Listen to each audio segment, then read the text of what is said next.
It was last October. It was raining, and I hit something.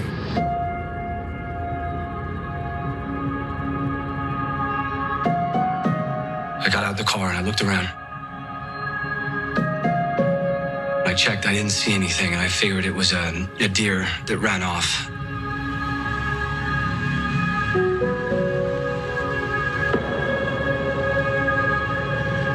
What are you telling me? Maybe I didn't hit a deer. Let me just ask you one thing. Did you guys ever look at any other suspect?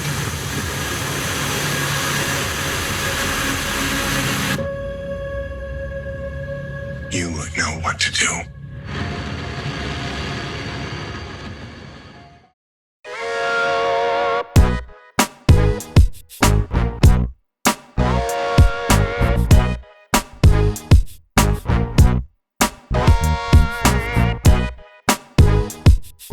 Welcome back to the channel, everyone, where we love talking about movies and more. I'm your host, Mason Phillips, and today I've got a movie review for you, finally, about Juror number 2. This movie came out on Max back in October. Finally got a chance to watch it just recently, and guys, I have so many things I want to say about this movie, but before we get any further into this video, I want to ask you guys to hit that like button, hit the subscribe button, hit the bell icon so you get notified when new videos go live on this channel. When you guys do that, it always helps me out, and I greatly appreciate it. Now, let's talk about the plot. A juror for a high-profile murder trial finds himself struggling with a serious moral dilemma that could influence the verdict and potentially convict or free the accused killer.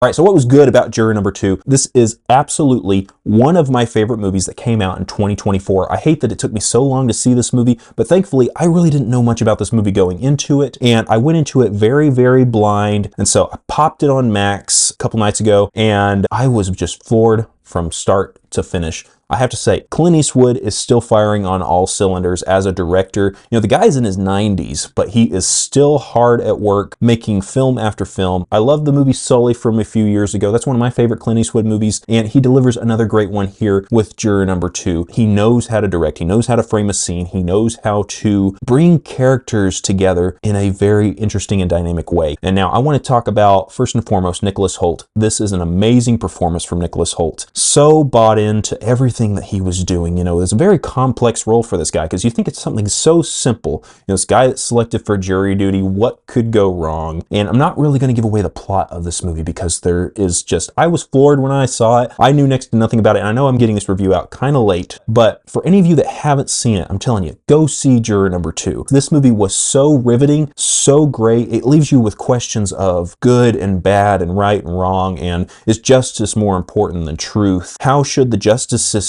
be viewed? Can you still put faith in the justice system? And at the end of the day, was the right call made in the court proceedings? Did they send the right guy to prison or not? That is the question I will leave you before you watch Juror number 2 if you haven't already. Did they send the right guy to jail or not? I have my opinions about that, but I want to leave that for you guys when you finally watch it. This movie was so riveting, and Nicholas Hoult is the standout. You know, we really follow him from beginning to end. He's our primary character. He's our main character, and you know, he's just this regular guy that gets wrapped up and drawn into this whole thing that just shakes this guy to his core. And the way that he views people now, has his past informed him on how he views people and how he treats people, judges people, and it leaves you with some very interesting questions. It's very nail-biting, and at the end, you're kind of left wondering, did I root for the right person? Did we send the right person to jail or not? I want to talk so much more about this, so I'm going to go into spoiler territory real quick, because I don't think I can talk any more about this film unless I talk about the plot. So, spoiler alert real quick. I'm going to get this out of the way. So Nicholas Hoult is called to a case that is dealing with a man who is supposedly killed his girlfriend. As things start to unravel, he realizes he's the one that's actually responsible. Nicholas Hoult's character is actually responsible for the death of this girl. How is that possible? This was a random case he knew nothing about, just got called to jury duty, and now he realizes that he's actually the real perpetrator of this crime. It was a hit and run. He thought he had hit a deer in a rainy, stormy night on the side of the road. He thought he had hit a deer, took his eyes off the road for just one split second, realizes he hits something, stops, looks at the damage of his car, sees that this was a deer crossing area, thinks that that's what happened. A couple years go past, and then he gets called for jury duty. And the guy that the police caught, thinking that this was the guy that committed the murder, thinking that it was the boyfriend of this girl, turns out it was actually Nicholas Hoult who committed manslaughter manslaughter. And now he's dealing with all this stuff of how can he live with himself knowing that he might send an innocent man to prison, and also knowing that it was completely his fault. But he's also got a baby on the way, so he's wanting to be there for his wife. He doesn't want to send himself to jail and her have to raise this child on her own. His reputation will be destroyed. His life will be destroyed, knowing that he's actually the perpetrator of all this. So you're dealing with a guy who's really not evil inherently. You know, he didn't set out to kill this girl. He didn't even know he did anything wrong until this moment. But then he's brought forth with this reality of the fact that he's actually the one that committed the crime. Is he going to face justice for what he did? Is he going to bring himself forward? Is he going to tell the truth? Is he going to deal with the fact that he's actually the one who's responsible for taking this girl's life? Is he going to send this innocent man to prison? Although he's a man who does have a shady past, who did commit some crimes in the past, he says he's a changed man. But is he going to send this guy to jail? He doesn't want to do that. He doesn't want somebody else to pay for the crime that he knows he clearly committed.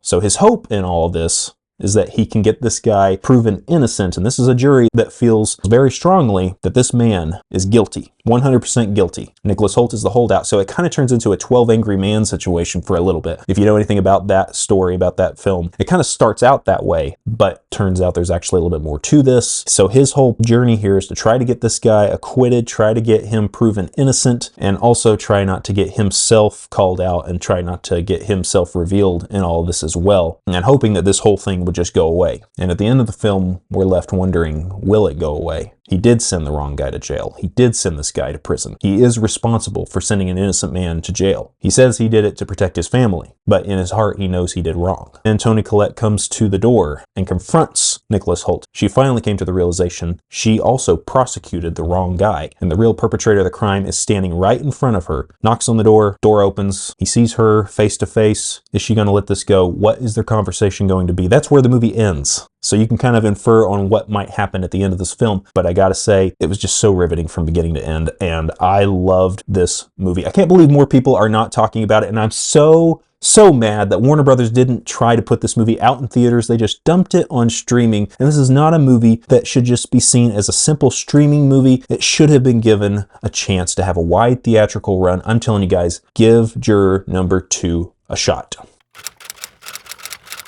All right, so what was mixed about Juror number 2? I don't really have anything in the mixed category, guys. There's nothing that I really felt was mixed or I felt kind of meh about. I was totally gripped from beginning to end. It was tightly paced. I didn't feel like this film dragged on in any way. It jumps right into the story and you're just left with so many questions from the beginning and you're left with so many questions at the end and leaves you thinking in a good way, you know, leaves you thinking about the plot of the film, leaves you thinking about what the implications of everything that happened in this movie. I thought this was a really good movie. I don't really have anything in the mixed category, so let's move on to the bad section of this film.